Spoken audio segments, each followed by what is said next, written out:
Guerre dans l'est de la République démocratique du Congo, les États-Unis proposent une solution diplomatique à travers le processus de Luanda et de Nairobi. C'est aussi l'actualité de la RDC. On va parler également de jeu de la francophonie. La RDC surpasse tout le pays participant à ce 9e jeu de la francophonie en termes de médailles remportées dans le concours culturel. Sur les 11 concours retenus, le pays hôte s'en sort avec 8 médailles. Au moins une médaille a été remportée dans chaque concours, sauf en sculpture, en photographie et en chanson. 3 médailles d'or sont à dénombrer, 2 médailles d'argent et 3 médailles de bronze. Il faut noter que le 9e jeu de la francophonie se clôture ce dimanche 6 août 2023. Mesdames et messieurs, bonsoir et bienvenue dans Congo Presse, votre émission de débat. On va analyser toutes ces questions sur ce plateau avec des journalistes, comme je l'ai annoncé à travers nos réseaux, ceux qui sont abonnés sur nos comptes YouTube ou Facebook ou Twitter ont suivi l'annonce de cette émission. Mesdames et messieurs, on va en parler sérieusement avec Désiré Chimbekoy. Bonsoir Désiré, bienvenue dans Congo Presse. Bonsoir, merci beaucoup Francis. Merci à tous les téléspectateurs de Congo Presse et à tous les co-débatteurs de ce soir. Je profite pour remercier et féliciter tous les organisateurs de 9e jeu de la francophonie. Vous savez, nous sommes congolais. C'est le plus grand événement de la République démocratique du Congo. Je peux dire de la 3e République de notre pays. Et cet événement qui a reparti presque tous les domaines culturels de notre pays, s'organise dans un climat très apaisé, même s'il y a encore un jour qui reste. Il y a quelques incidents, mais on ne pouvait même pas, on ne s'attendait pas qu'il y avait des Congolais sérieux qui pouvaient nous organiser un tel événement sans qu'il y ait des dégâts majeurs. Au jour d'aujourd'hui, je pense qu'il y a lieu de conclure qu'il y a des citoyens, il y a des Congolais sérieux qui peuvent bien faire et mieux faire les choses pour l'avancement de notre pays. En tout cas, coup de chapeau à tous les organisateurs, sauf qu'il faut déplorer quelques déficits. On va revenir dans le fond. Ben Kayembe, ça va? Oui, ça va, sauf, vous le savez, ce matin on a échangé. La santé nous dérange un tout petit peu, mais on est obligé de respecter ces rendez-vous. C'était un contrat avec le public. Oui, c'est un contrat, on a ce devoir de rendre à ce public qui nous suit chaque fois que l'actualité l'exige. Merci beaucoup pour l'invitation. Je crois qu'on va partager, on va échanger autour d'un débat très républicain dans les respects mutuels et surtout la vérité qui doit primer. Surtout la vérité. Oui.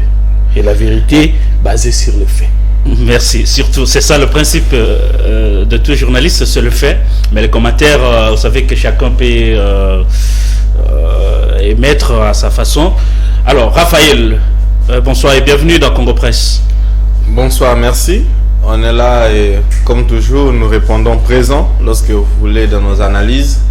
Et ce soir, vous n'étiez pas là, mais depuis que notre cher aîné a rendu l'âme de manière que nous connaissons, j'avais pris un peu une petite retraite pour analyser la cruauté avec laquelle nous étions traités comme Congolais. Et aujourd'hui, je ne finis pas le deuil, mais je viens analyser avec mes frères sur ce qui se passe parce que au moins, on est encore important du moment où on est vivant. Et après ici, on ne saura pas ce qu'on va devenir. La famille, on est des cœurs pour notre cher aîné qui est parti.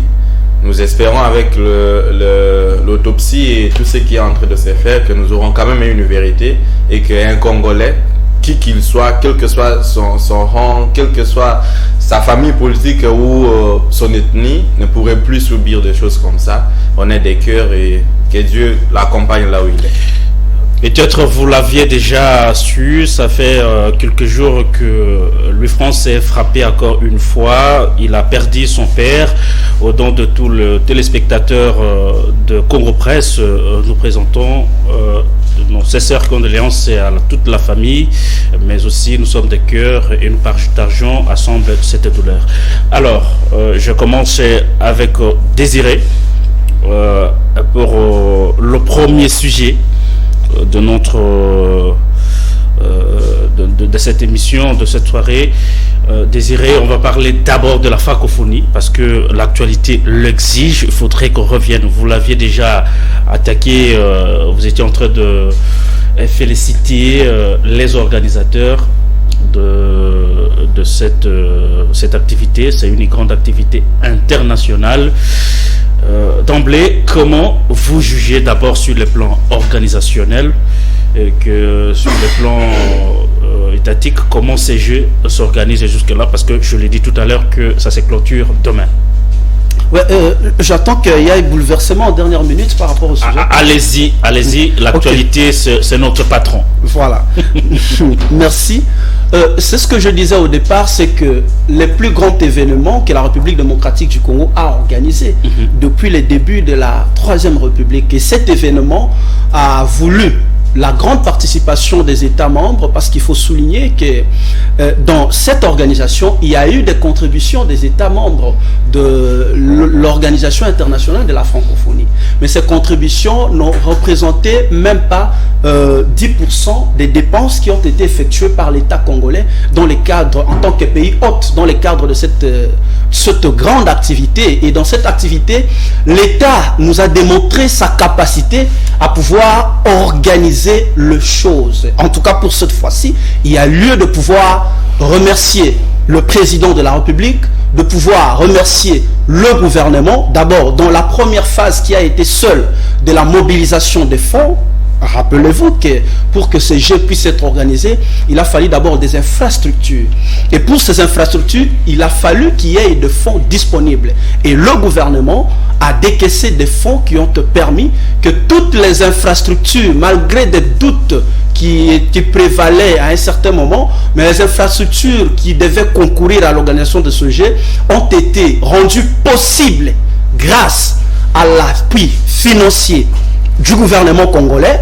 Et deuxièmement, nous sommes dans la phase de l'organisation. Il y a lieu de dire fière chandelle à l'équipe qui a organisé ces Jeux de la francophonie, parce que du premier à ce jour, à moins que je me trompe, nous n'avons encore enregistré aucun dessin, nous n'avons encore enregistré aucun incident majeur. Je ne dis pas qu'il n'y a pas d'incident, mais nous n'avons pas encore enregistré un incident majeur. Et donc, tout est en train de se dérouler comme il a été prévu par l'équipe qui organise ce jeu. Vous avez suivi, on a assisté à une vidéo où la dame, les athlètes malgaches décriaient les mauvaises conditions, ils dormaient pas bien, ils mangeaient pas bien, et par après, on voit encore la jeune dame sur notre vidéo en train de remercier non pas les organisateurs, mais la présidence de la République.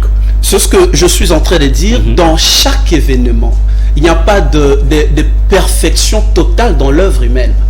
Nous avons invité en République démocratique du Congo plus de 10 pays dans le cadre de ce jeu de la francophonie. Vous avez cité un seul cas d'espèce. Ce seul cas d'espèce ne peut pas remettre en cause l'ensemble des efforts qui ont été fournis par l'équipe. J'ai reconnu dans mon langage qu'on n'a pas d'incident majeur. C'est-à-dire sur plus de 10 équipes, sur plus de 10 pays qui ont représenté, 10 équipes qui ont représenté leur pays à ce jeu de la francophonie, nous n'avons pas enregistré plus de 3 plaintes. Et qu'il n'y a eu qu'une plainte. Et ce que j'apprécie encore dans le traitement de cette question, c'est que aussitôt la plainte est rendue disponible, diffusée à travers les réseaux sociaux, l'équipe s'est attelée à pouvoir reprendre la situation et apporter la solution. C'est qui l'organisateur ici? C'est la présidence de la République, où il y a un comité dûment installé pour s'occuper de toutes ces questions. La dame, elle a remercié plutôt la présidence de la République, même pour que les athlètes mangent. Il y a M.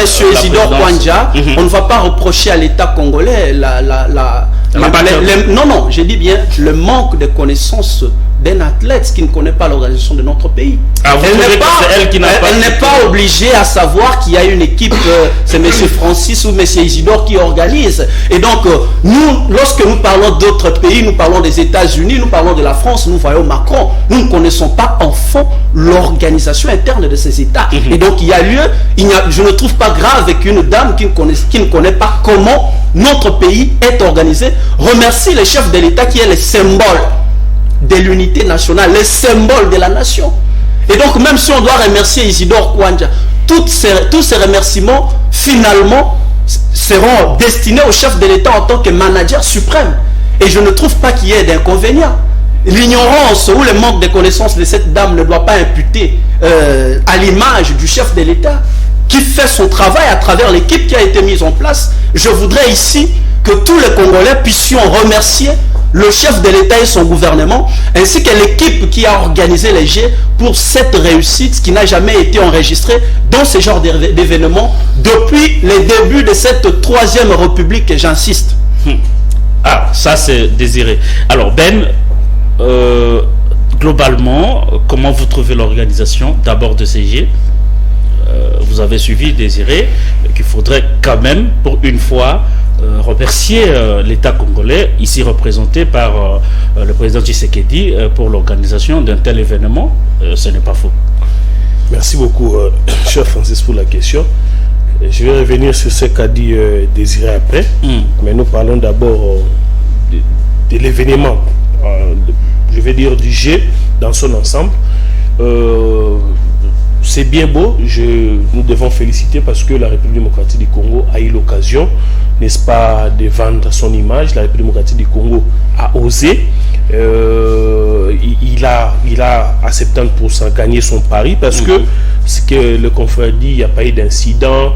Et puis j'ai beaucoup loué les à côté du jeu du 9e jeu de la francophonie. J'ai vu il y a trop d'à côté. Oui, j'ai vu l'amour que les Congolais pouvaient partager avec les étrangers qui sont venus.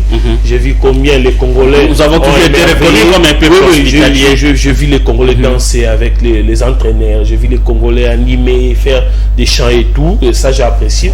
Mais cependant, je note aussi quelques notes d'échec aussi en termes d'organisation, bien qu'ici, Désiré, je disais d'ailleurs avant l'émission, hors caméra, on disait que c'est difficile par moment lorsqu'on est obligé de manger même des fruits qui sont amers, mais on est dans l'impossibilité de dire non. Vous voyez, quand il dit ici qu'il n'y a eu qu'un seul incident auquel le gouvernement a apporté des solutions à l'instant même. Il oublie ici qu'on a commencé d'abord par avoir des athlètes qui sont dans une douche et qui n'avaient pas de l'eau pour, n'est-ce pas, se nettoyer. L'athlète s'est déjà frotter les savons à 100% et l'athlète ne savait pas comment il va faire pour sortir de la douche. Ça, vous avez oublié. Ça a commencé par là. Après, il va ici des douaniers pour dire que il va même plus pour dire que l'athlète est ignorante. Ça m'étonne. On informe, l'athlète a fait un coup de gueule, je ne sais pas par qui, ça nous est parvenu. Et c'est la présidence qui a fait un effort de dénoncer. Lorsqu'on amène l'athlète pour manger, je crois, en tout cas, à mon humble avis, qu'elle a posé la question. Ou sinon, on l'a informé qu'écoutez, les chefs de l'État vu votre vidéo. Oh là là. Allez-y. Ce n'est pas une illettrée, cette dame. C'est une dame, en tout cas, à l'entendre parler, c'est quand même quelqu'un qui a des notions. C'est un intellectuel. Ça veut dire qu'on l'a informé qu'écoutez, la vidéo a circulé sur tous les réseaux sociaux. C'est parvenu au chef de l'État. Le chef de l'État a donné des instructions ferme pour que on ajoute la quantité de la nourriture.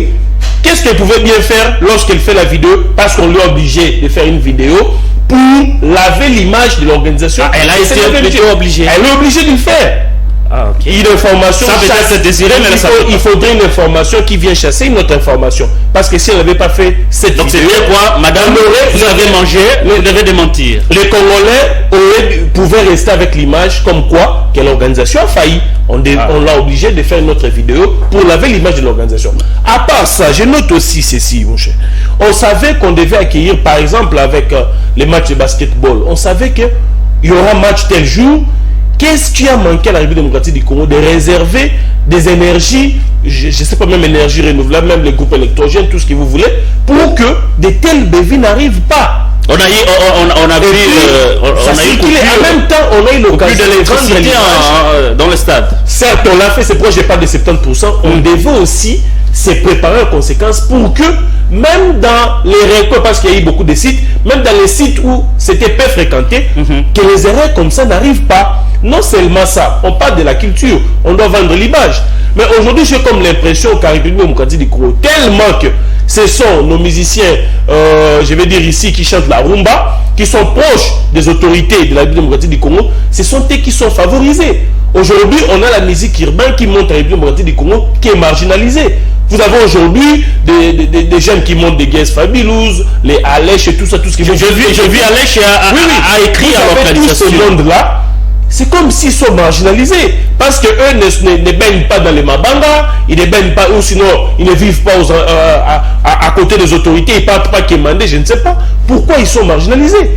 C'est là aussi vendre notre image. Parce que si vous prenez aujourd'hui Gibbs ne fait pas la rumba. Ça veut dire qu'il est dans la lignée de la musique urbaine. Certes, il est venu à l'étranger. Pourquoi ne pas aussi vendre l'image? Vous imaginez, les yeux du monde est branqué à la République démocratique du Congo. Si on pouvait donner la chance aussi à nos jeunes qui sont en train de monter en puissance, parce qu'il faut les reconnaître qu'aujourd'hui, quand vous allez même dans des fêtes, il y a cette musique urbaine qui prend de la place aussi. Par moment quand il faut bouger, par moment quand il faut mettre de l'ambiance, on fait recours à ce type de musique. Mais pendant qu'on doit vendre l'image de la culture de la République démocratique du Congo, on a négligé cette catégorie des musiciens. Ils sont marginalisés. Donc ça veut dire que je loue ce qui a été fait. Après, bon, ici mon ami a dit que bon, c'est l'un des tout premiers événements qui s'est organisé. Après Henri Foreman, je crois que c'est le plus grand événement que... Je le concède, mais je souhaite en tout cas, moi j'aimerais ici qu'on parle aussi des acquis, parce qu'il dit bien ici que c'est de l'argent déboursé par le gouvernement central. Ça veut dire pour construire ces infrastructures. Est-ce que c'est de l'argent dépensé circonstanciellement ou c'est un investissement? Non, ou c'est un investissement à longue durée? Parce que généralement, qu'est-ce qui se passe en République démocratique du Congo? Vous allez voir, parce que d'ailleurs, un confrère qui a posé une question pour savoir, les dimanches, les jeux vont prendre fin, mais après, qu'est-ce qu'on organise? Parce qu'il faut se le dire, les enfants sont aussi en vacances. Qu'est-ce qu'on organise pour conserver ces infrastructures en bon état pour que plus tard... La vérité, c'est que la RDC va bénéficier... Mais vous avez le directeur des jeux qui vous dit ce n'est pas son rôle. Lui, à son niveau, quand le jeu est fini, c'est fini. Oui, le reste, c'est... Mais l'État est là pour prendre la relève. Qu'est-ce qui va arriver par la suite lorsque les jeux vont prendre fin? C'est ça la grande question. Moi, j'aimerais que les gouvernements prennent déjà des mesures bien avant et si possible les communiquer. Si possible aussi mettre des garde-fous pour que ces bijoux qu'on ne les perde plus. Raphaël, je crois qu'il faut quand même dire merci à Fachi pour l'organisation d'un tel événement chez nous. C'est une réussite. Merci beaucoup et très merci pour mes prédécesseurs, co-débatteurs qui ont quand même pris beaucoup de monde de ce que je voulais dire. En premier lieu, je félicite tous les co-organisateurs de cet événement et dans l'ensemble, je sors du lot la RDC. Qu'est-ce que nous avons gagné? Moi, je pars de là. Qu'est-ce que nous avons perdu? Les Jeux de la francophonie, c'est quelque chose qui a été communiqué, je ne pense pas 1 à 2 ans avant que ça ne s'exécute. Mais qu'est-ce que nous avons vu? Parce qu'il fallait ici commencer par l'organisation qui a été beaucoup plus alimentée et mise en étoile. Sur ce qui est de l'organisation, si la RDC pourrait débourser 50%, on va se rappeler que les 50 autres pourcents venaient d'ailleurs. Ce n'est pas que ça a été financé à moins de 10%. Parce que la première somme qui a été déboursée pour ces jeux, on connaît où et qui l'avait apporté. Ici, pour partir de l'idée de mon dernier co-débatteur beaucoup plus proche, je voulais savoir qu'est-ce que les maisons préfabriquées deviendront après ces jeux. Parce que, à mon humble avis, s'il y avait une organisation sérieuse, on aurait pensé que construire avec des matériaux durables serait quelque chose de bon pour que, après ces jeux, que l'on puisse donner même aux orphelins, aux gens, aux aveugles que je vois sur la route. Parce que le même projet avait échoué juste à côté du même stade. Il y a des maisons qui n'ont jamais été achevées, que Kimbout avait commencé pour donner aux gens qui étaient moins que nous. Les jeux, beaucoup de couacs, pas seulement une seule réclamation. Il y en a beaucoup. Il y a de la lumière qui a manqué en plein match. Parce qu'on connaît. Moi, j'ai d'électricité. Moi, j'ai aimé le jour de l'ouverture, au lieu que l'on utilise le courant SNEL, les organisateurs ont été un peu plus intelligents pour utiliser un groupe électrogène, parce qu'à l'aide de celui-là, au moins, nous avons été épargnés de la plus grande honte, parce que beaucoup devait être dit. Toi, tu penses que jour on a la stade de Feder Pesagi? Ce qui est à courant et SNL,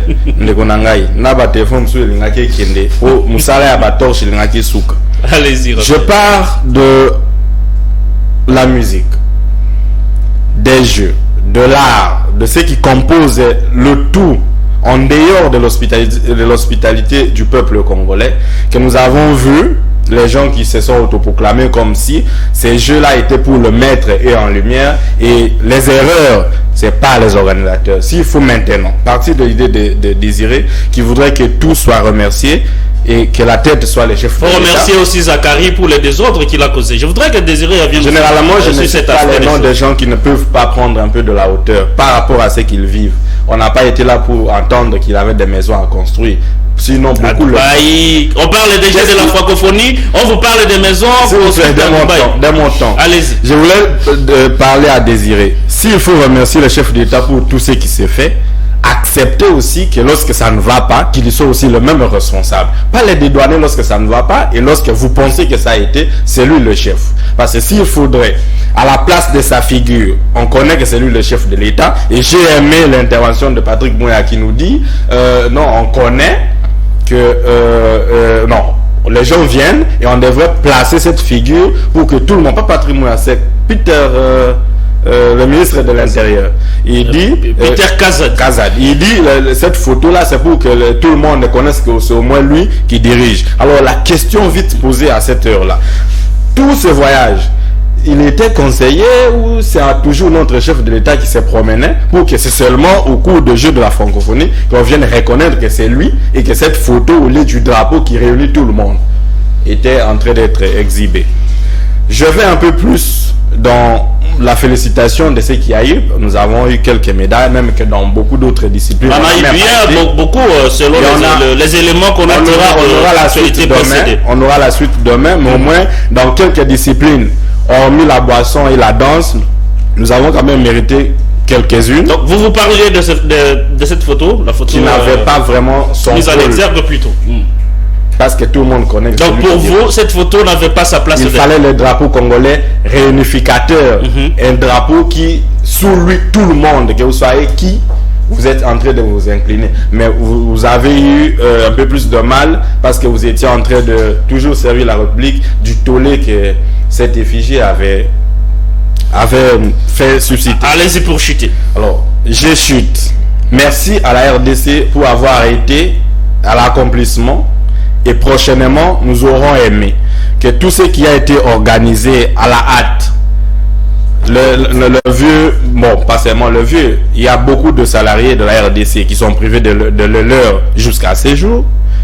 On a dit les fonctionnaires ne sont pas payés. La raison, on évoque une autre raison. Non, c'est faux. Ce n'est pas les gens qui viennent justifier pourquoi les gens ne sont pas payés. On parle du nettoyage du fichier. Et c'est qui devrait les communiquer? Le pouvoir est d'attribution. On est dans un désordre parce que ça commence d'en haut et il faudrait que ça s'arrête. Ce n'est pas que vous êtes en tête de votre chose que vous dirigez. On a écrit présidence et c'est vous qui devez être partout. S'il vous plaît. Il faut chuter. Oui, je voudrais dire ceci. La RDC nous a aidés. Et elle nous a montré que lorsqu'il y a de la volonté, avec l'argent que l'on pourrait détourner pour faire autre chose, on peut arranger le pays. Parce que le pape, à son arrivée, nous a aidés à voir qu'il y avait de l'argent disposé pour nous faire vivre. Les jeux nous ont encore démontré qu'en plus des contributions d'autres membres, nous devrions quand même être responsables et capables de faire quelque chose, que la suite soit aussi logique. Sinon, on aura toujours à chanter que les jeux deviennent aussi un bilan assez positif pour un échec qui a été crié depuis 4 ans. Désiré, il y a un élément très important que j'estime vraiment qu'il faudrait éclairer l'opinion. Raphaël a parlé du paiement des fonctionnaires de l'État. Il y a une certaine opinion qui monte en boucle pour dire que c'est conditionné par rapport au jet de la francophonie, mais du côté des officiels, on parle plutôt du nettoyage du fichier. Ok, merci beaucoup Francis. Je pense que pour le premier sujet, on est d'accord, on est tous unanimes que ces jeux ont été bien organisés malgré quelques incidents majeurs. C'est ce qu'on a dit ici en des termes différents. Alors, il dit que on n'a pas payé les gens parce qu'on devait organiser les jeux de la francophonie. Je rappelle que ces jeux ne sont pas organisés spontanément. Ces jeux, les dépenses pour l'organisation des jeux de la francophonie ont commencé depuis l'année passée. Parce que les plus grandes dépenses dans ces jeux, c'est la construction des infrastructures, Francis. Ces infrastructures ont tellement coûté à l'État congolais. Et puis même la phase de l'accompagnement des pays membres de l'OIF, c'est dans l'organisation des jeux et non dans la construction des infrastructures. Vous savez qu'est-ce qui se passe lorsqu'on organise des grands événements à travers le monde? C'est que le pays hôte qui reçoit l'organisation de cet événement se charge de disponibiliser les infrastructures. Ça, les membres de l'organisation ne contribuent pas parce que ces infrastructures sont censées rester à ce pays après l'organisation de l'événement. Et si le membre de l'organisation doivent contribuer, c'est dans la phase organisation de l'événement seulement. C'est là où je lui ai dit que la contribution de pays membres ne peut même pas atteindre 10% des dépenses générales de l'organisation de ce jeu. Et dans le cadre de ces dépenses ne se sont pas organisées seulement à ce mois de juillet. Ces dépenses ont commencé depuis l'année passée, qu'on a commencé à réfectionner les hommes à l'université de Kinshasa. On a commencé à construire les infrastructures. Donc dire ça, c'est méconnaître en réalité la question. Et dans la mesure du possible, lorsque vous n'avez pas l'information, vous posez la question au lieu de virer dans la désinformation. Parce que il y a une chose, effectivement, il y a une chose que nous n'avons pas appréciée dans le cadre de cette communication. Moi, j'ai fait une communication pour dire que les mesures qui ont été prises ici et qui ont fait qu'on n'a pas payé les gens jusqu'à aujourd'hui, je crois qu'ils ont commencé avec les soldats hier, sont relatives plutôt à cette situation de la dépréciation et de l'appréciation des francs congolais. On va en parler. Et donc, voilà, si on aura le temps pour en parler... Oui, c'est un sujet en parlant.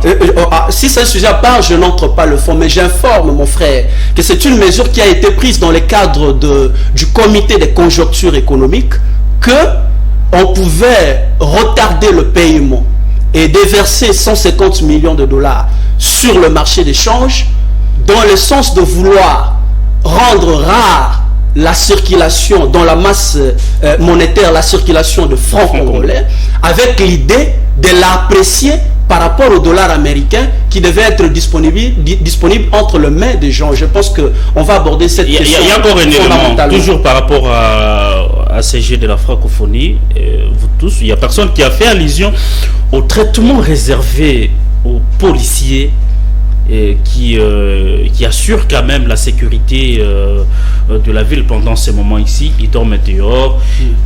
Comment vous trouvez le traitement réservé à ces policiers-là? Bon, tout d'abord, avant de dire en fond par rapport à cette question, il faut dire que les policiers, c'est leur travail de tous les jours. Et sécuriser la population, et ce n'est pas au coordonnateur de jeux de la francophonie de traiter d'une manière ou d'une autre le policier. Mais c'est à l'État. C'est à l'État congolais. Oui. Et c'est l'État congolais.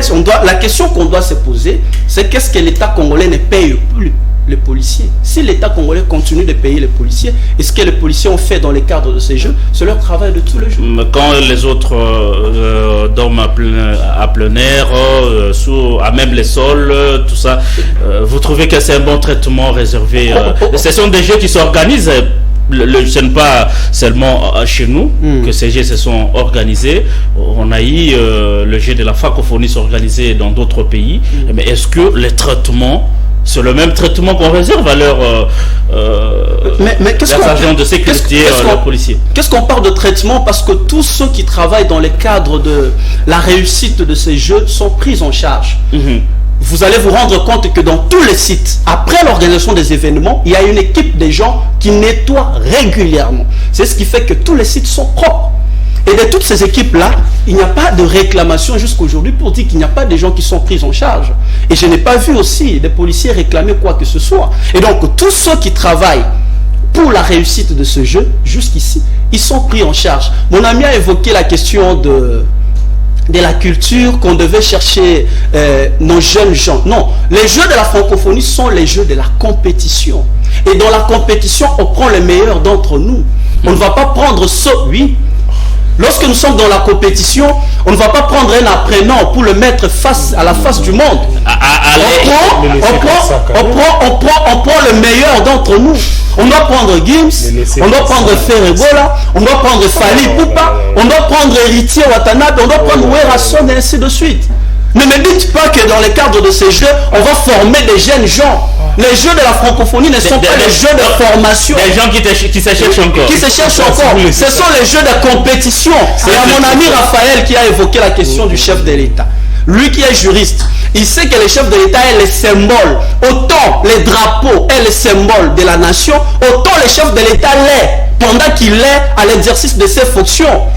Vous pouvez ne pas vouloir de Tshisekedi, mais vous êtes astreint de par nos us et coutumes de pouvoir obtempérer devant notre constitution qui le désigne comme symbole de la nation.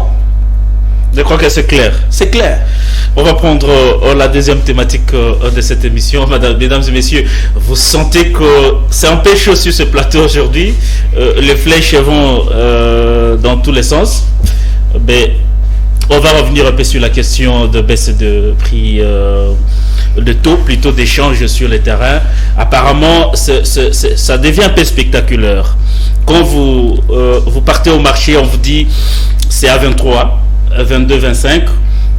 Mais quand il s'agit d'acheter, par exemple, les unités à travers le réseau de télécommunications que je ne peux pas quand même permettre de le citer ici pour ne pas faire leur pub, on vous dit vous achetez $1 de crédit, c'est à 2600 francs par exemple. Et donc les taux, quand il s'agit des opérateurs de télécommunications ou dans les supermarchés, vous payez à 25, 26. Ben Kaïm, mais qu'est-ce qui se passe? Il fallait le faire parce qu'il fallait faire plaisir c'était plutôt une rumeur que la réalité. Voilà, merci beaucoup, cher Francis, pour la question. D'abord, acceptez que je revienne un tout petit peu parce qu'il y a des choses qui ont été dites ici qui peut-être aussi peuvent jeter de l'huile sur le feu. Il faudrait vraiment qu'on maîtrise ce qu'on est en train de dire. De l'huile sur le feu. Quand je parle des jeunes gens, vous n'allez pas me dire ici en quoi est-ce que, par exemple, qui a presté hier, vous avez Patrick Beckham et plus professionnel qui allèche. Je ne vois pas comment vous allez insinuer des choses comme ça dans un plateau sérieux pour dire qu'ils sont en train d'apprendre. Vous dites que c'est une compétition. J'espère qu'on va pas revenir dans les combats de fanatiques, de fans. Non, c'est pas des fans ici. Des fans club, de la culture, mon cher. Oui, allez-y. Quelle est l'unité de mesure qu'on a utilisée ici, que lui Désiré a vu qu'on a utilisé pour jauger les niveaux de nos artistes ici, pour dire par exemple qu'on doit prendre les meilleurs d'entre eux. Donc c'est là que moi j'ai cité ici ne sont pas meilleurs. Comment on insinue des choses comme ça? C'est pas sérieux. Je crois que dans son temps d'antenne, il aura le temps de s'excuser par rapport à ça. C'est pas sérieux. Vous posez la question sur la baisse. J'aimerais ici dire, lui d'ailleurs, je suis d'accord parce que lui-même déjà a contredit la version officielle du gouvernement. Parce que le gouvernement nous dit ici qu'il y avait un petit problème, il faudrait vérifier les fichiers, il faudrait voir ce qu'il y a, il y a des infiltrés, il y a des choses, il faudrait voir vraiment qu'est-ce qui se passe avec les fichiers de la paie. Mais pendant ces mêmes temps, vous avez l'IGF qui vous pond un communiqué disant, avertissant déjà l'opinion que la paie qui va intervenir ne va pas, lorsqu'il va intervenir, il ne viendra pas ici déprécier les francs congolais. Ça, c'est l'IGF qui vous dit ça. Mais maintenant, je réfléchis. La paie se prépare par trimestre. Vous avez les premiers, nous avons 4 trimestres, si je ne me trompe pas. Ces trimestres qui commencent au mois de juillet se préparent au mois de juin. On prépare la paie du 3e trimestre de l'année, au mois de juin. On a préparé la paie on arrive au moment où on doit payer les gens, on informe aux gens qu'on est en train de toiletter ces fichiers de la paye. On se pose des questions. Pendant tous ces temps, on était concentré à faire quoi? Parce que c'est pendant ces temps qu'on devait s'enquérir, bien évidemment, de qu'est-ce qui se passe avec les fichiers électoraux. On ne l'a pas fait, on a attendu le moment propice pour payer. C'est à ce moment-là qu'on commence à vérifier les fichiers. Encore qu'il faudrait réfléchir. Aujourd'hui, en République démocratique du Congo, vous avez des fonctionnaires qui sont payés, par exemple, à hauteur de 5 millions de francs congolais. Et qu'aujourd'hui, vous avez le Congolais lambda qui fait tous ses dépenses en dollars. Imaginez-vous qu'aujourd'hui, on paye les fonctionnaires de l'État. Quel est ce fonctionnaire de l'État qui doit payer la maison en dollars? Parce que chez la République démocratique du Congo, il n'y a aucun bailleur qui peut accepter d'être payé en francs congolais. Il n'y en a pas en tout cas. Je ne sais pas si on va chercher l'exemple, en tout cas, il n'y en a pas. Tout le monde ira chercher les dollars. Imaginez-vous que tout le monde a les francs congolais à la maison. Vous partez chez les cambistes, vous déposez des francs, et ces messieurs-là doivent commencer à changer pour vous. Vous avez besoin du dollar. C'est partant de ces faits-là que nous aurons encore une dépréciation du franc congolais encore, parce que celui qui amène son argent dira au cambiste, le taux par exemple de la banque c'est à 23, lui dira non, écoutez, j'ai besoin de dollars rapidement, je vous donne à 25. Trouvez-moi de l'argent. C'est au même moment, pendant que vous avez pris du temps pour créer des procédures inutiles de tournure, vous gelez les devises à la banque, vous injectez le franc congolais. Je ne sais pas comment ils ont eu le temps de maquiller tout ça. C'est pour un temps. C'est pour un temps. On n'a pas besoin. On a besoin de décisions. On n'a pas besoin de décisions conjoncturelles. On a besoin de décisions qui sont pérennes, inscrites dans la durée. Ça veut dire qu'aujourd'hui, si le gouvernement a pris des mesures, ces mesures-là doivent être inscrites dans la durée. Ça veut dire qu'on sait aujourd'hui qu'il y a baisse les taux d'échange et que ces taux d'échange vont être pérenne comme ça pendant un moment. C'est pas pour plaire. Ou sinon, comme on a l'habitude aujourd'hui, les Congolais aiment ceux qui sautent aux yeux. Ça veut dire que les Congolais, tout le monde chante, il y a baisse des taux, il y a baisse des taux. Et puis, la réalité sur terrain, il n'y a rien. Incessamment ici, aujourd'hui, j'ai vu déjà des tableaux à 23 500 et d'autres qui vont déjà à 24. Qu'est-ce qu'on a fait dans ce cas-là? On n'a rien fait. Rien n'a été fait jusque-là. Raphaël, la question de baisse de taux d'échange sur terrain, avec les fonctionnaires payés en francs congolais, le taux ne fait que crêper. Comment ça va se passer? Merci. Je réponds à quelques questions que mon frère Désiré, que j'aime toujours. J'ai toujours été heureux de le voir en face, à poser. Mon frère Luniki n'a été arrangé, pas pour le jeu de la francophonie. J'étais encore étudiant. On nous a délogés après avoir tué le policier. Et c'est à cette époque-là qu'on a commencé à arranger le home. On est venu ne pas loger les gens parce que ça a été prédestiné, mais c'est un processus parce que nous sommes idiots, nous ne voulons pas arranger de choses pour aller un peu ça, c'est dans le stade des gens qui réfléchissent. C'est de nous la faute de ne pas avoir les infrastructures et de débourser l'argent pour le faire. Ce n'est pas les États étrangers qui viennent le faire. Donc c'est dans notre rôle de le faire. Le budget qu'ils ont donné, je n'ai pas dit que c'était pour construire, parce que nous sommes prêt pour faire du n'importe quoi, fêter avec je m'empêche. Fêter, faut pas parler de fêter ici, on parle du taux de change. Le prime, les gens qui dorment dehors là, au-delà de leur salaire minimum, on ne connaît même pas si c'est encore à 150 000 francs. Non mais Désiré a dit qu'ils sont payés pour ça, ils peuvent dormir avec... Lorsque quelqu'un fait un travail de plus que ce qui lui est dû, il y a ce qu'on appelle le risque qui devrait leur être au moins tout le temps. Ça c'est fait. Il y a aussi le bénévole. Ce qui s'est fait là, c'est qu'il ramasse le travail. J'ai démissionné à 2 jours parce qu'il y avait un racisme des autres. Je voulais aider mon pays. Je ne partage pas les avis de ce qui s'est fait, mais je voudrais aider mon pays comme bénévolat dans les contentieux de billetterie, de mon domaine juridique. L'emblème est au-dessus du chef de l'État. L'individu, c'est ce que l'on ne partage pas. On n'a pas un pays où on a quelqu'un qui est plus fort que l'État. Donc là, c'est le drapeau qui devrait prendre de la place. Je pars dans ce qui est le dos. Qu'est-ce qu'on ne nous a pas dit? Combien de milliards étaient déjà encaissés pour faire vivre un peuple comme il se devait? Bon, les considérations, je n'entre pas. Si vous allez dans un supermarché, jusqu'à avant-hier, j'ai acheté à 27, je vous donner $10. Si vous allez dans un magasin, c'est 25, ou c'est dans l'instinct ou dans la volonté de quelqu'un que la chose, c'est fixe. Et ça, ce n'est pas maintenant. Ce n'est pas seulement parce qu'on a dit qu'il y a 150 milliards qui seraient injectés. Où sont ces 150 milliards? Parce que la tromperie, c'est ce qui est la RDC. C'est ce qui est ses dirigeants. Ce qui caractérise même le fonctionnement. Voilà le faille. Lorsque vous voulez acheter du crédit, faites, au moins tout le monde ici peut avoir un téléphone. Moi, j'ai acheté ce matin, c'est à 2600. Merci. Et alors, si 2600 à $1, ou disons 1260 ou $1, comment pour $10 devant un cambiste vous prenez 2200? C'est quelle est la magie? Et la banque va vous dire autre chose. La RDC fait toujours des incantations dans ce qu'elle vote et ce qu'elle fait voter, mais il n'y a pas un suivi. Tout ça, c'est un désordre. C'est du désordre que naît tout ce que nous vivons. S'il y avait quelque chose ou des organes sérieux qui devraient dire, monsieur, on ne veut plus que vous puissiez faire changer ces $là à ces taux-là, faites ceci. Ailleurs, je viens de voir une photo par la régie intelligente qui nous montrait Kota Nakati. Kota Nakati. Donc, ça c'est l'idiotie. C'est la politique de la personne. L'idiotie de la personne qui fait changer. Ah voilà. Merci. C'est l'idiotie de la personne qui fait changer, ou c'est l'idiotie de la personne qui proclame sans un suivi.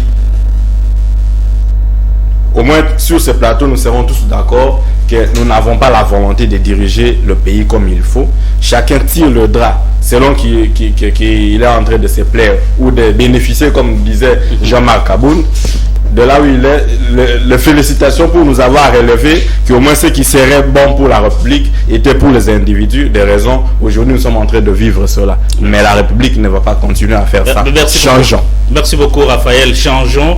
Dan qui vient de nous rejoindre peut-être avec un léger, je ne sais pas comment appeler ça, est-ce que c'est léger ou c'est costaud retard, parce que on est déjà encore en 3e minute. Dan, on a parlé de la francophonie, je fais un petit résumé sur le sujet qu'on a abordé et vous allez prendre la parole pour procéder au même moment. On a parlé de jeu de la francophonie, un succès pour le pays, autant de quoi enregistrer. Chacun des invités a émis quand même un avis sur l'organisation, mais aussi sur la baisse du taux d'échange sur le marché. Il y a contraste entre ce que l'État nous dit et ce que nous retrouvons sur le terrain. Par exemple, à travers le réseau de télécommunications où on achète les unités jusqu'aujourd'hui à 2600, ça veut dire qu'à 26, et dans le supermarché où ça peut aller à 26 jusqu'à 27. Merci pour la question. Je commence par présenter mes indulgences à tous les téléspectateurs. C'est vrai que on avait prévu de commencer à 16h. Ouais. J'ai été grandement empêché avant de venir ici, mais je présente toutes mes indulgences à tous les téléspectateurs ainsi qu'à tous les confrères qui sont ici, que je salue et que j'aime bien chacun les arguments. Le plus important, c'est que nous sommes en train d'échanger pour l'avancement de notre pays qui nous est très cher. Et donc le plus important sur cela, c'est mieux de plus proposer que de critiquer. Dans la proposition, il y a aussi la critique qui est incluse. Alors, les Jeux de la francophonie, c'est en tout cas au vu et aussi de tout le monde dans l'organisation. C'est vrai que les couacs ne manquent pas, mais dans l'ensemble, c'est bien. Déjà qu'on a vu la cérémonie d'ouverture qui a été haute en couleur, c'était vraiment étonnant. Même les analystes internationaux ont reconnu que la RDC à ce point-là a vraiment réussi à bien organiser cette séance d'ouverture. C'était très très bien quand on voit les infrastructures sportives, même l'Académie des Beaux-Arts ou bien l'Esplanade Palais du Peuple, c'est bien aménagé pour accueillir ces jeux. C'est bien. Mais peut-être le petit bémol sera le retard que nous avons connu dans la mise à disposition des athlètes, des infrastructures. On a connu un retard. Dans les normes, normalement c'est 3 mois pour livrer des infrastructures parce que dans les 3 mois, on a vu les gens travailler même de nuit pour que ça aille mieux. Oui, ils se sont battus. Comme j'ai dit, globalement, c'est bien. Ça n'a pas été parfait. Mais jusqu'à 24 heures du coup d'envoi. C'est ça le quoi, qu'il fallait normalement 3 mois avant livrer déjà les infrastructures. On a vu même certains États, avant même le début de ces Jeux, décliner, dire qu'on ne viendra plus parce que les conditions ne permettaient plus. C'est notamment ces genres de raisons. 3 mois avant, les athlètes peuvent venir, palper du terrain la question, connaître un peu, s'environner, essayer de s'acclimater, parce que tous ne vivent pas dans les mêmes, ne viennent pas d'un même continent, les climats ne sont pas les mêmes, donc certains athlètes ont besoin de s'acclimater avant de pouvoir compétir. C'est très très important pour ceux qui sont professionnels. C'est très important. Alors, le retard que nous avons connu, nous l'avons connu parce qu'il y a eu des problèmes. Il y a des gens qu'on a nommés pour gérer d'abord les infrastructures, dont on ne connaît pas. Il y a des infrastructures qui n'ont pas été livrées à l'heure. Et des soupçons, les détournements qu'il y a eu. Vous vous souvenez que celui dont à qui on avait remis la gestion des infrastructures du Stade Tata Raphaël a été remplacé. C'est un autre. Et je crois que de ce côté-là, c'est important que l'IGF aussi s'intéresse à cette question. Parce que si jamais, ça ne manque jamais. C'est pas normal. Après l'épisode de G, on va assister à l'épisode de détournement. Parce que c'est devenu la coutume. Nous avons institutionnalisé la corruption et les détournements. C'est devenu institutionnalisé. Il faut aussi que l'IGF, mais malheureusement l'IGF ne peut pas faire, elle toute seule faire tout ça, mais il faut qu'elle s'y attelle pour que nous sachions comment ces fonds ont été canalisés. Parce que le retard a été vraiment très très grand. Alors, par rapport maintenant au franc congolais. Non, par rapport à la francophonie, on a parlé ici de la jeune malgache qui avait fait une vidéo à travers laquelle elle décriait les conditions. Je partage son point de vue.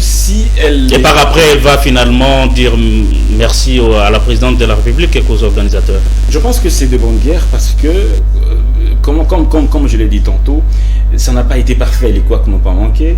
Et c'est dénoncer, c'est aussi une façon de chercher à ce que ces choses s'améliorent. Vous voyez, elle a dénoncé et les situations s'améliorent. Mais j'ai vu aussi d'autres athlètes, notamment du Sénégal, qui ont remercié, qui ont reconnu les efforts fournis par la RDC, par les autorités, pour que ces Jeux se tiennent dans les bonnes conditions.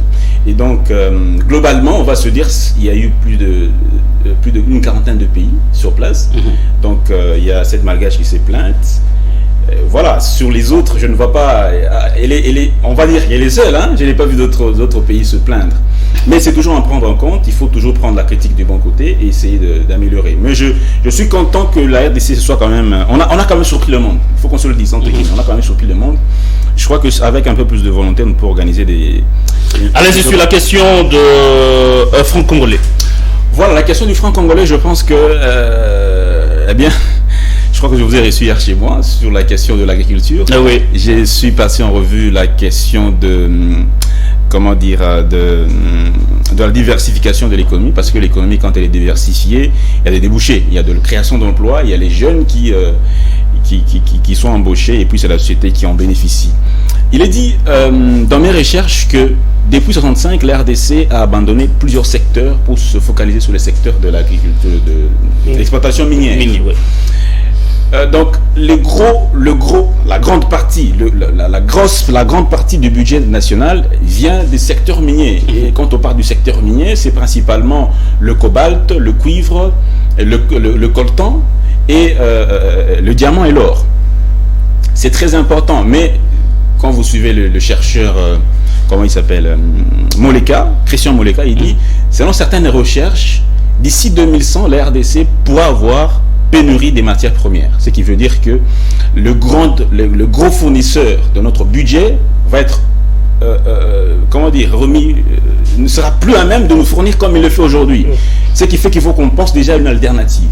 La question du taux d'échange est consécutive à la santé économique de notre pays. C'est une alarme. Ça montre que l'économie va mal. Ça montre que nous n'allons pas bien. Il faut qu'on se soigne. C'est comme quand quelqu'un a la fièvre. Quand vous avez la fièvre, ça montre que c'est une annonce. Voilà, c'est une alarme. Ça montre que le corps est mal. Il faut le soigner. Malheureusement, nos autorités ne prennent pas des mesures à arranger la situation de façon pérenne, de façon durable. C'est comme si on prend des calmants. J'ai lu les mesures qu'a prises le gouvernement, paiement des impôts en francs congolais au guichet de la Banque centrale, c'est très bien. Mais ça ne va pas se limiter là. Il faut des mesures courageuses. Ce qui me déplaît, c'est que quand on procède calmement, après quand la situation redevient un peu plus normale, on a tendance à oublier, on revient à la situation normale et tout le monde continue. Dans des situations comme cela, il faut prendre des mesures urgentes pour résoudre la question. Par exemple, de manière vraiment, comme Ben a dit, que on se concentre sur ce qui est immédiat, on ne voit pas ce qui peut arriver demain. Voilà, il n'y a pas de prévision. Or, gouverner, c'est prévoir. Gouverner, c'est se dire, ceci peut arriver, voilà ce qu'on peut faire. Ceci peut arriver, voilà ce qu'on projette. Mais quand on n'est pas dans cette optique, eh bien on se perd. Et quand ça arrive, ça nous surprend tous. Vous avez vu ce qui est arrivé, toutes ces catastrophes qu'on a connues dans le pays. Vous avez vu à Matadikiva, là, ce qu'il y a eu. Les gens sont morts. On a promis de construire un marché moderne, ça n'a jamais eu lieu. À Goma, l'éruption du volcan, on a promis aux gens de... Mais maintenant qu'il n'y a pas de pluie à Kinshasa, rien ne s'est fait. Rien ne s'est fait, il n'y a pas de marché moderne. Les gens sont là en train de patauger. On voit même les gens qui essaient de revenir encore là, les policiers en train de le bastonner. Et ceux qui corrompent, on les laisse quand même vendre. Qu'est-ce qu'on est en train de préparer pour notre pays? Quel est le plan de développement de notre pays? Qu'est-ce que le ministère de l'économie projette pour les 50-60 prochaines années? Il n'y a pas de planification, vous voulez dire? Je ne sens pas cela. Le ministère de plan, il est à faune. On ne sent pas, on ne voit pas. Qu'est-ce qui nous est dit? On parle de... D'ailleurs, les statistiques on n'a même pas les statistiques. Tout le monde est dans l'approximation pour dire, oh, voilà, il y a autant de chômeurs. On n'a pas de chiffres. Comment on doit planifier un État si on n'a pas de chiffres? Merci. Donc moi je dis, je soutiens les mesures qui ont été prises par le gouvernement, mais ça ne suffit pas. Il faut aller au-delà, il faut engager des réformes qui vont porter des fruits escomptés dans la durée. Sinon, eh bien, d'ici 2024-2025, ça peut devenir encore pire qu'aujourd'hui.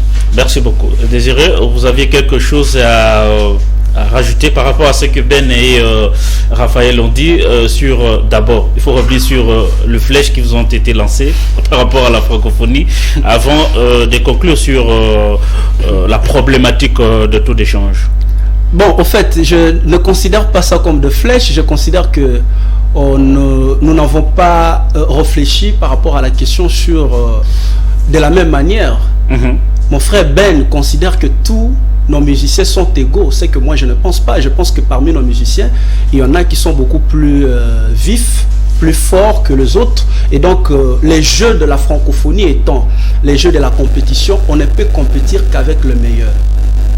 Et donc le meilleur, c'est cette sélection qui a été faite.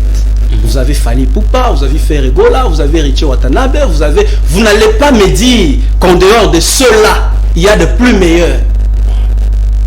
À mon frère Raphaël, qui dit que le chef de l'État c'est un individu. Au fait, vous avez la perception du chef de l'État président du parti politique UDPS. Il faut sortir cette perception. C'est une institution. Et en tant qu'institution, nous avons tous le devoir de le respecter et de ne pas débattre, surtout quand on affiche une photo du chef de l'État institution. Je suis curieux de voir que mon frère fasse des comparaisons entre l'individu Félix Tshisekedi et les drapeaux.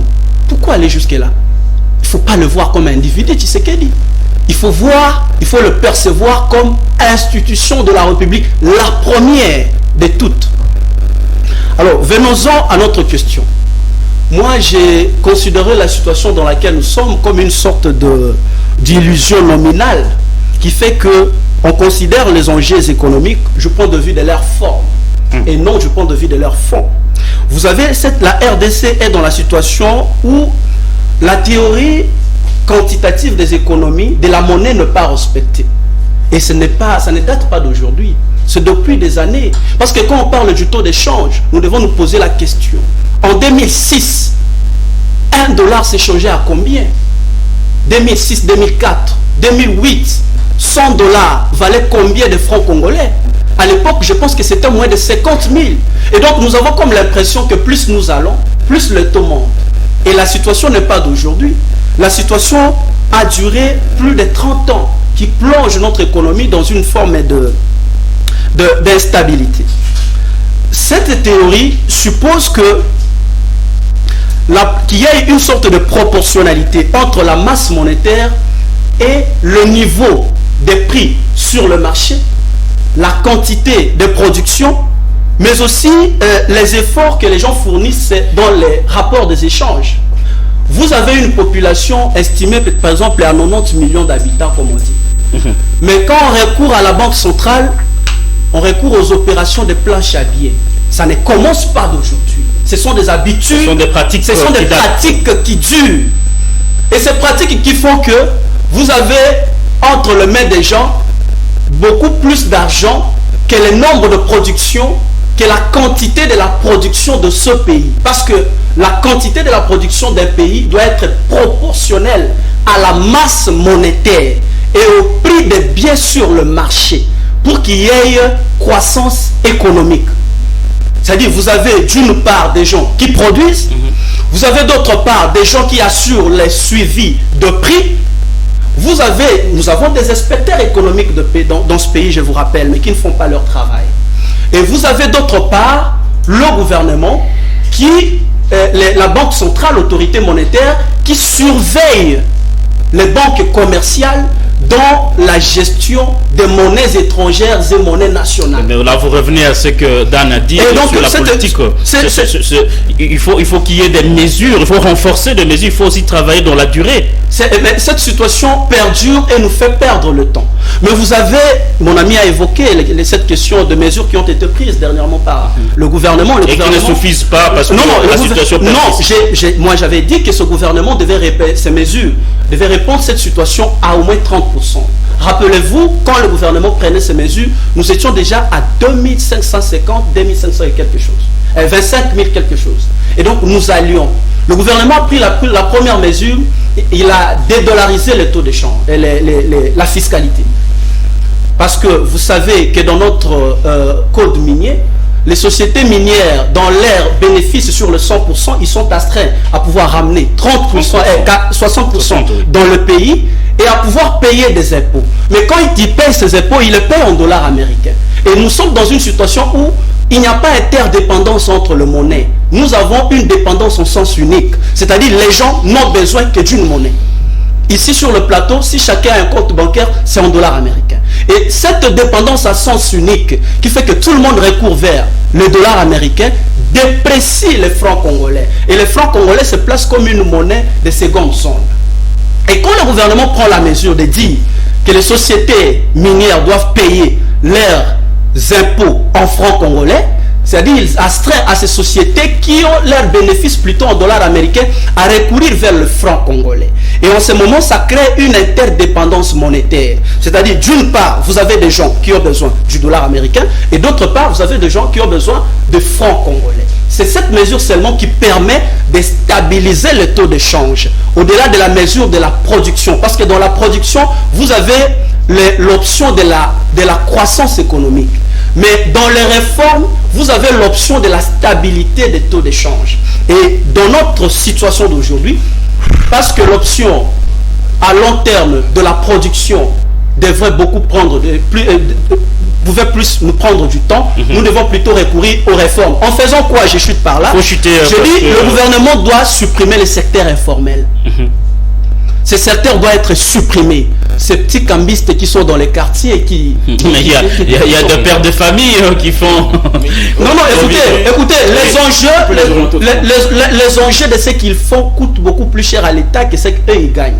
Et quand ça ne va pas, on revient vers l'État. Il y a un temps où on a commencé à les arrêter, mais après il faut qu'il y ait des mesures. C'est-à-dire des mesures où les dollars doivent être surveillés par la Banque centrale. Et pour que la Banque centrale puisse surveiller les dollars, il doit supprimer le marché parallèle.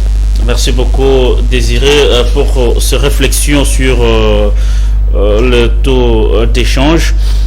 Ben KMB, vous avez justement 3 minutes pour parler de cette nouvelle thématique. La moitié de ce cahier des sur la banque. Je comprends. Mais je fais la police quand même du débat, Ben. Je vous le concède. Mais laissez-moi avancer. Je vous donne quand même la parole. Allez. Vous voulez que je vous donne combien de minutes? Alors, laissez-moi vous donner autant de minutes qu'il faut pour vous permettre aussi de répondre à Désiré sur ce qu'il a dit. Alors, on va parler de la mise en place du Fonds national de réparation des victimes de violences sexuelles liées au conflit. Il y a le docteur Denis Mukwege qui n'a pas gardé sa langue. Il a directement accusé le chef de l'État d'avoir nommé 2 ex-chefs de guerre comme l'un ministre et l'autre vice-premier ministre dans son gouvernement, et comme voudrait dire que le président Tshisekedi ne prenait pas au sérieux la question des victimes de violences et de conflits à l'est de la RDC. Merci beaucoup, cher Francis, pour la question. Ça fait 3 sujets qu'il faut analyser. Ouais. Acceptez que j'évolue avec beaucoup de digressions. Je vais essayer de toucher l'essentiel. D'abord, je commence avec ce qu'a dit. Il faut reconnaître que vous avez eu tout le temps qu'il fallait, mais je vous donne le temps de répondre à Désiré. Ça vérifie. J'espère que j'aurai le temps d'antenne comme Désiré. Allez-y. D'abord, Désiré ici revient sur la question du jeu, du 9e jeu de la francophonie. Il confirme encore cette thèse pour dire qu'il y a des musiciens qui sont, selon ces mots... Vous vous attendiez à ce qu'il s'excuse, malheureusement. Il ne l'a pas fait. Mais ici, je ne sais pas, il dit que c'est une compétition, on prend les meilleurs d'entre, je vais dire, dans chaque catégorie, on prend les meilleurs. Ici, nous avons eu un athlète qui n'a jamais fait même 10 mètres en courant, mais qu'on a aligné pour le tour de 400 mètres. C'est fameux monsieur qui n'a même pas eu le courage de sauter. Je ne sais pas comment on appelle ça. Il n'a pas cédé. Il était de voir cette vidéo. C'est pas vrai. Mais c'est contradictoire. C'est Désiré qui dit Masanga. Non, ça veut dire que lui est le meilleur d'entre les athlètes de la République démocratique du Congo. Parce que c'est lui qui est le meilleur qu'on a aligné. Donc celui-là, c'est le meilleur que nous, la République démocratique du Congo, nous avons pour présenter aux yeux du monde. Donc les gens qui nous suivent les gens qui nous suivent comprennent que Désiré a totalement raison, qu'on a sélectionné les meilleurs parce que c'est une compétition et qu'il y avait unité de mesure. Et puis quand on parle, j'aime bien la théorie quand Dan et puis Désiré font l'apologie des théories, tout ça. Moi j'aime être très pragmatique. Ici on dit, ce sont des pratiques qui disent ça fait belle lurette. Et pourtant on nous dit, nous sommes dans un régime qui est venu instaurer la rupture entre l'ancien système et le tout nouveau système que ce régime doit imposer. Mais après, ici, on a un confrère qui dit que c'est un système qui date depuis... Il y a belle lurette et que ce gouvernement ne fait que subir. Si je dois dire de votre analyse, ça veut dire que le gouvernement subit. C'est un système qu'il a trouvé, qui date d'il y a longtemps, et qu'en ce moment ici, le gouvernement n'est pas en mesure de s'imposer. C'est ce qu'on va insinuer sur ce plateau. Parce qu'on loue les mesures prises par le gouvernement, mais en même temps on oublie qu'aujourd'hui on dit qu'il faut payer l'impôt en dollars, mais en même temps vous avez une université en francs congolais, vous avez une université de la place, je cite ici l'IPEN, où les étudiants ont revendiqué. Pourquoi? Parce que la banque africaine de la place qui doit percevoir les frais académiques oblige l'étudiant d'aller chercher les dollars ailleurs. On dit à la banque, les étudiants sont venus tout bonnement pour demander, mais dites-nous finalement c'est quoi le taux de la banque, comme ça on pourra les donner en francs congolais. La banque ne reçoit pas les francs congolais, allez chercher les dollars ailleurs. Donc les étudiants doivent aller acheter les dollars à l'extérieur et venir payer les frais académiques en dollars. Et cette dame est restée rectrice à l'IPEN. On ne sait pas les sanctionner. Mais à côté de ce qu'on dit et de ce qu'on fait, comment on trouve la contradiction? En même temps, le gouvernement vous dit qu'il faut dédollariser notre système. Mais c'est en même temps qu'on le dit, au même moment, on accepte encore le même système. Revenez sur la question de la création. Vous ne voulez pas que je continue? Allez-y, mais on n'a pas tout le temps pour que tu répondes à je continue avec la question. La dernière question. Alors, je vous aide d'abord à lire ce que Mkwege a dit. L'expression de volonté politique du président de la République, qui parle de Félix Tshisekedi, de placer la justice transitionnelle à l'agenda du gouvernement en décembre 2022 avait suscité l'espoir que les autorités congolaises adoptent. En vue d'enrichir le débat, la Fondation Panzi parle de ça, et à la fin il parle de Bemba et de comment on l'appelle, c'est celui de Mboussa. J'ai tout suivi, j'ai lu comme deux ex. J'ai lu l'article, accepté que je voulu. Allez-y. C'est encore contradictoire dans la façon de faire de ces régimes. J'ai suivi le discours du chef de l'État le 2 août.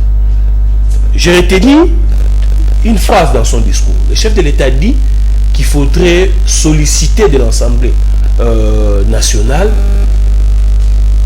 de proposer des lois, de voter des lois qui va permettre à ce que les commanditaires ou des personnes ayant, ou sinon étant proches de ceux qui ont commandité des actes de barbarie comme ça, ne se retrouvent plus dans les conseils de gestion, dans les institutions. Mais après, je me pose la question, qui nomme ces gens-là? Donc, moi, pour faire une sélection, dont on parle ici d'ailleurs, comment on appelle encore ces mots, les pouvoirs, comment on dit, on dit quoi? Il y a un mot, les pouvoirs discrétionnels du chef de l'État. C'est ça appartient, c'est pouvoir qui choisit. C'est à lui de décider. Mais le chef voudrait encore qu'on le vote des lois qui vont lui interdire pour nommer ces gens. Mais comment on réfléchit? Comment on réfléchit? Comment on peut organiser, on commémore les victimes des atrocités des Camerounais Sapouéké, c'est encore d'autres du Nord Kivu, sans associer Denis Mukwege qui est reconnu comme prix Nobel, les réparateurs des victimes. Comment on peut je ne sais pas si son nom des intérêts ou sinon des divergences politiques, on ne l'a pas associé, mais c'est contradictoire. Ici en République démocratique du Congo, la seule personne reconnue au monde qui maîtrise mieux ou qui vit au quotidien ces affrontements, ces réalités, ces guerres, tout ce qui se passe de l'autre côté, c'est bien Denis Mukwege, raison pour laquelle d'ailleurs il a été primé pour ça. Mais comment on ne peut pas l'associer à cette commémoration? D'ailleurs, raison pour laquelle il rappelle son chef de l'État. Mais lui aussi, on l'accuse. Qui a nommé. Il travaille pour l'Occident. Qui a nommé. Nous analysons la question que vous avez posée. Là, c'est un autre débat. Qui aujourd'hui a nommé les responsables, les gens qui ont commandité des meurtres dans notre pays? Qui les a nommés? C'est le chef de l'État. Comment il peut encore solliciter de l'Assemblée nationale qu'on lui trouve des lois qui va permettre à ce que ces gens ne se retrouvent pas dans les institutions? C'est contradictoire, Charles. Ça, c'est un questionnement. Alors, Raphaël, je vais vous lire ce que Mukwege a encore dit. Le président n'apparaît pas sensible au respect du principe de cohérence. Lui qui a, entre autres, profité du dernier remaniement du gouvernement en mars 2023 pour nommer 2 ex-chefs de guerre au rang de ministre et vice-premier ministre après avoir désigné 2 ans plus tôt, soit le 7 août 2021, un ancien cadre du Rassemblement congolais pour la démocratie et chef d'une milice, l'Alliance de libération de l'Est du Congo, proche du MV3 et du Rwanda, au poste de coordinateur national du programme national de mobilisation, désarmement, relèvement communautaire et stabilisation. Ça, c'est Denis Mukwege. Dans l'idée réflexionnelle de ce qui est congolais, j'ai toujours aimé l'adaptation. Vous savez ce qui nous déçoit, c'est que ce que l'on appelle la mine en RDC, c'est l'espoir qui suscite certaines paroles. C'est tous des gens qui peut-être on les a responsabilisés ou se sont responsabilisés de prendre des postes pour tenter de donner un peu le mieux d'eux-mêmes. Mon frère Désiré, peut-être que je ne reviendrai plus même à la prochaine émission. Je n'ai pas parlé de l'individu, je parle de l'État. Ah, vous êtes encore dans cette histoire. Mon frère devrait savoir. Très rapidement, parce qu'on n'a pas tout le temps. Parce qu'il le sait, mais il le fait sciemment, parce que peut-être il faut aider les gens à comprendre. Un président, dans aucun pays sérieux au monde, dans un jeu qui s'appelle international, que tout le monde devrait venir, ne peut prendre l'effigie d'un individu. Il peut être qui qu'il soit, il est individu. Il n'est pas plus qu'un Il symbolise le pays ou non? Il le symbolise entre lui, lorsqu'on doit le placer, lui, le drapeau qui symbolise la RDC, qui unifie tout. Donc ici, vous voulez dire qu'on ne peut pas substituer le drapeau au président à un individu. Aujourd'hui, je vous montre un exemple. Lorsque Désiré sera président et que lui et moi, nous avons toujours une contradiction analytique, seriez-vous sûr que là où il organise une chose où sa photo est affichée, moi je serai là? Mais lorsque c'est le drapeau, qui que vous soyez, vous allez vers là.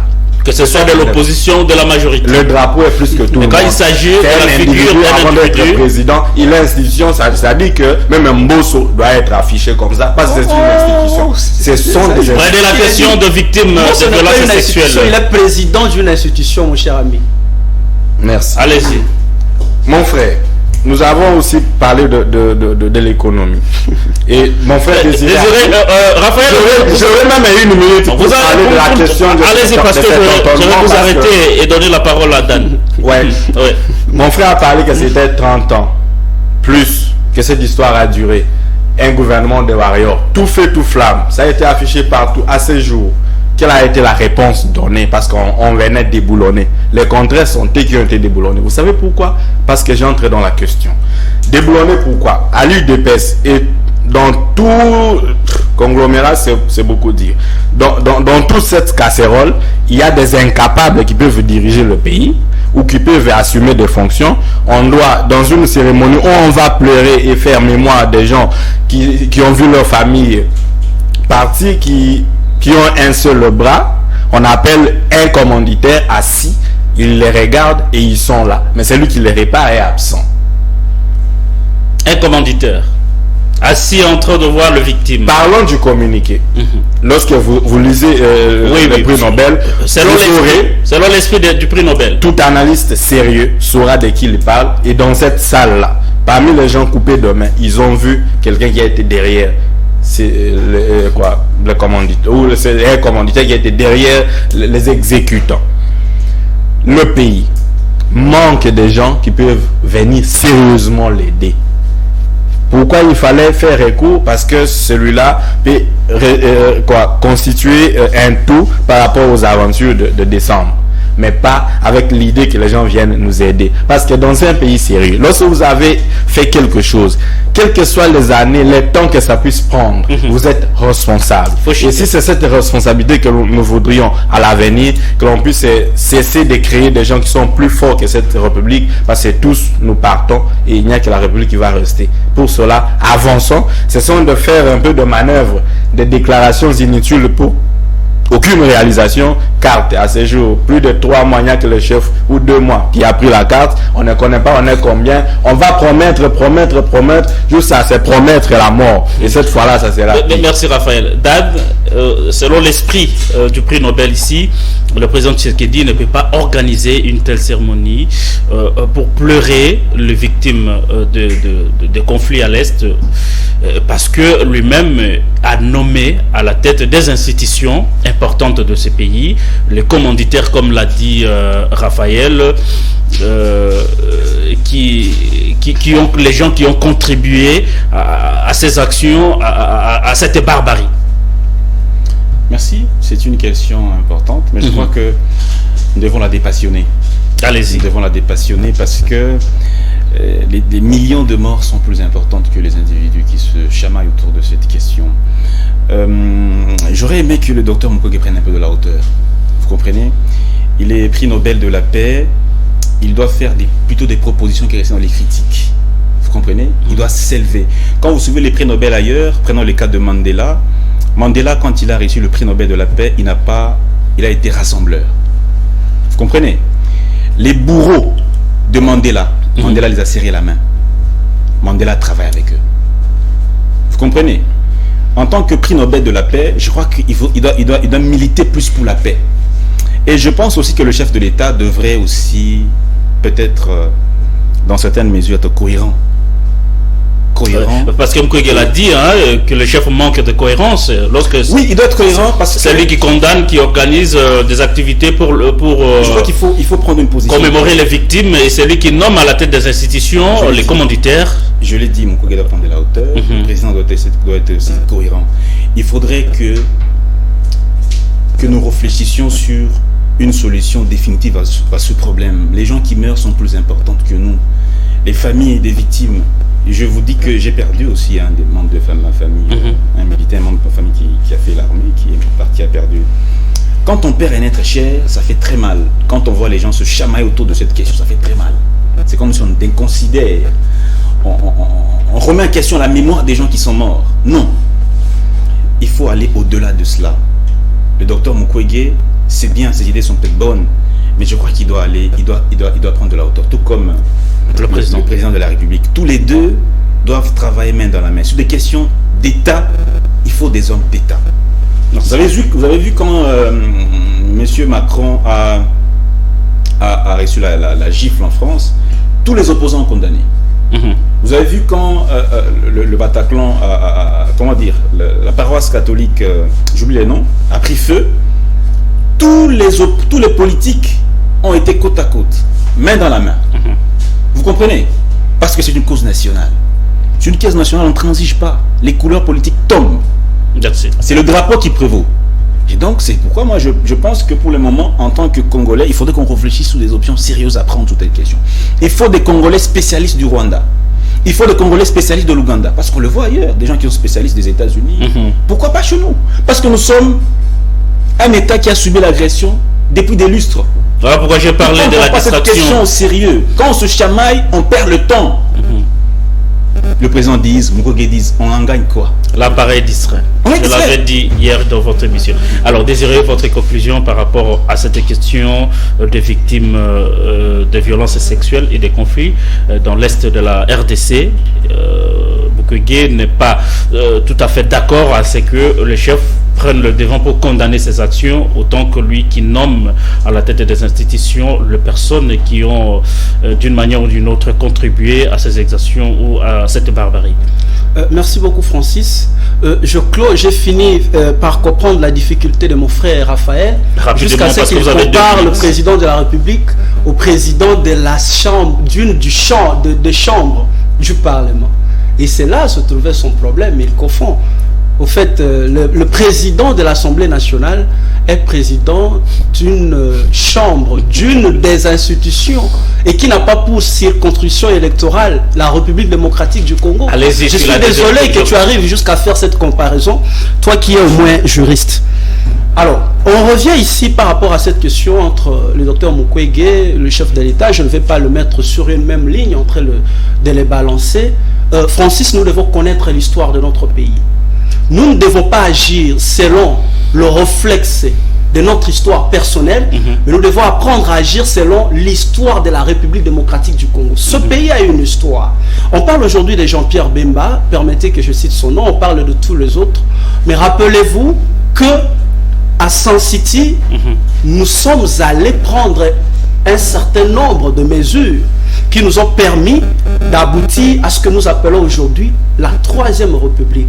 Et je vais vous rappeler ici que ce n'est pas par le coup de feu qu'on a mis fin à ces atrocités qui ont prévalu au dialogue de Sun City. C'est parce que les uns et les autres avaient accepté de pouvoir aller sur le tapis vert et de parler par rapport à notre pays et de remettre en ordre l'ordre constitutionnel.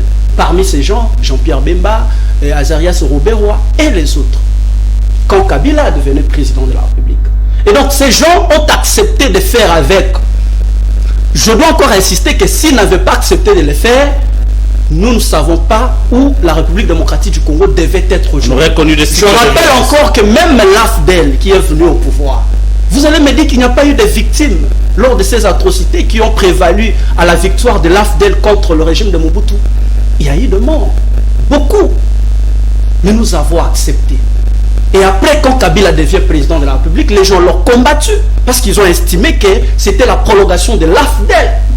Et ce même gens ici, qu'on accuse, sur lesquels on jette du discrédit en public sans avoir essence d'estime et de respect, ont accepté de pouvoir baisser leurs armes et d'aller discuter. Et de faire en sorte que la Troisième République puisse commencer. Moi, je pense, nous sommes pour que la justice que la justice puisse être faite, mais que chacun réponde individuellement de ses actes et qu'on arrive à démontrer cela. Des deux, lorsqu'on parle de notre pays, lorsque le chef de l'État dit qu'il va s'assurer à ne pas le faire, au fait, aller à Sun City, mettre en place cette constitution à travers les référendums, signifierait en quelque sorte que revenir sur la case départ et prendre le chemin de l'histoire autrement, rompre avec le passé. Et c'est à partir de ce moment, à partir de cette Troisième République, qu'on devait être sévère envers ceux qui s'hasarderaient à recourir aux mêmes méthodes d'avant Sun City pour accéder au pouvoir. Et lorsqu'on parle des seigneurs de guerre, lorsque le chef de l'État parle des seigneurs de guerre, il fait allusion à ceux qui, après l'établissement de cet ordre constitutionnel, se sont permis de revenir sur la même méthode. Parce que nous devons le dire ici, sur ce plateau, que c'est ça la conclusion. Jean-Pierre Bemba et les autres, en acceptant d'aller négocier, en acceptant de baisser leurs armes, de rappeler leurs troupes, ils ont en quelque sorte aussi contribué pour la paix. Je ne sais pas où le docteur Mukwege était pendant que ces négociations se faisaient. Merci à vous de nous avoir quand même choisi ce soir pour suivre cette émission de débat. Ici, on s'exprime de manière libre. Merci à Ben Kayembe d'avoir été le nôtre. Merci à Raphaël Odoumbé d'avoir accepté cette invitation. Merci à Dan Zeng d'avoir accepté de participer à ce débat du jour. Merci aussi à Désiré Tchimbekoyi d'avoir accepté toujours de passer. Toujours il est là, présent à ce débat de CML13 Télévision. Merci aussi à toute l'équipe technique qui a accepté quand même de réaliser cette émission. Combien vous dites-vous, les téléspectateurs fidèles de cette émission, merci. On se retrouve le samedi prochain avec le même sentiment de vous servir. Bonne soirée chez vous et bon week-end.